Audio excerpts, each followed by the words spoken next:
Welcome to Preyo Promo, where you learn smart ways to manage and secure your digital files. Want to save your Google Photos to your computer for backup or offline access? In this tutorial, you'll learn the fastest way to download single or multiple photos in seconds. Step 1. Open Google Photos and select Files. Go to Google Photos in your browser and access your photo library. Select the photos or videos you want by clicking the check mark, or hold Shift to select multiple files quickly. Step 2. Download selected photos.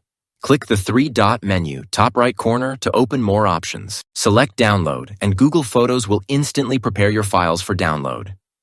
Before we continue, tap subscribe to keep your tech game strong with Preyo Promo's step-by-step guides. Step 3. Save files to your computer. Wait for the download to complete, especially if multiple files are being compressed into a zip file. Go to your Downloads folder, extract if needed, and access all your photos locally. And that's how you can transfer your Google Photos to your computer quickly and securely.